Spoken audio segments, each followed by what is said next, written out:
There's no doubt that this episode is a huge fan service from Hasbro, and that's okay. I really enjoyed this episode, mostly because we did get to see into the life of the two sisters briefly, and in addition to slice of life, we got to see more interactions between them as sisters. And having Starlight deal with the issue was a great way to test her, especially given the fact that she's much more forward about how she goes about handling the situation. She's never interacted with Celestia or Luna, therefore she's less biased. Not to mention she's an ex-villain, some pony who wasn't afraid to take control of a situation. In this case, she applies that same leadership-esque mindset, but in a way to make things better. She uses it with good intention and to solve a problem, instead of using it to get her way and to have power. Of course, such a change in use of said mindset has given her anxiety, given how she regrets her abusive use of leadership. I was also quite entertained by Twilight in this episode. We've seen a panicked Twilight before, but usually in unhealthy levels that might be a bit aggravating, like Lesson 0. In this case, however, and in episodes past that, this side of Twilight has become a much more suitable form of comic relief. And it works. Seeing this interaction between her and Starlight had me roped in every time. And a last interaction had me in stitches.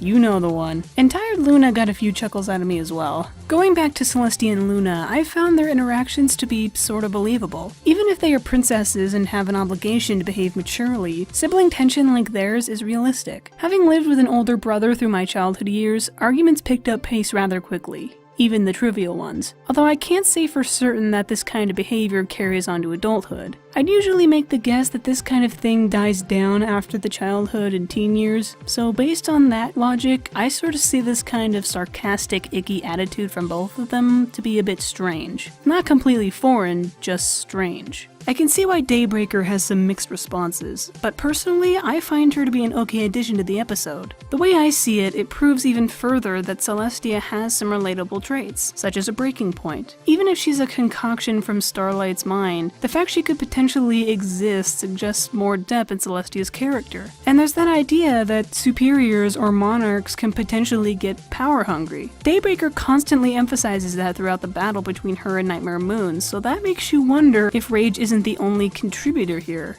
The better, prettier, and more powerful version of you. Deep inside, you know how powerful you are. You can do whatever you want.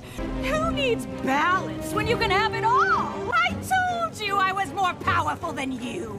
Although it can be troubling at the same time, if such an event were to occur outside of the dream realm, it would make you question Celestia and Luna as rulers. Equestria wouldn't exactly want unstable ponies as their monarchs. There's a fine line between a small flaw and a serious issue after all. I just can't help but wonder. I get the feeling Daybreaker was inspired by Nightmare Star fan art, or whatever the fans call her, which further pushes the idea of this episode being fan service. And mother of God, seeing Starlight break down like that gave me goosebumps, and Luna's dream was downright disturbing.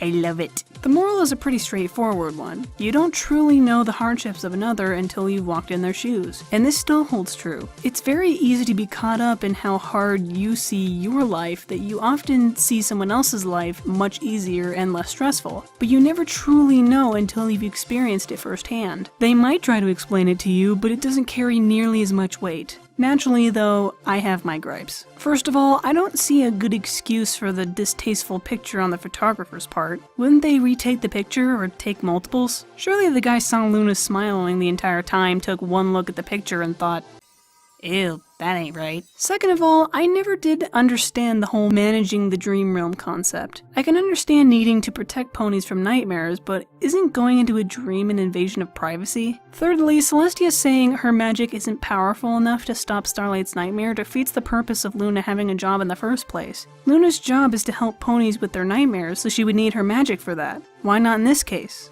What's the exception here? Or am I misinterpreting her statement? All in all, though, I found this episode to be mostly an enjoyable experience. More character development from several characters, new and old, is appreciated, and humor can help carry an episode, as it did here. While I may have a few specific issues, it didn't detract much from the episode. Therefore, I'd give it 4 Novas out of 5. And so, with the music playing, I'm Cavatina, and I will see you on the next starry night.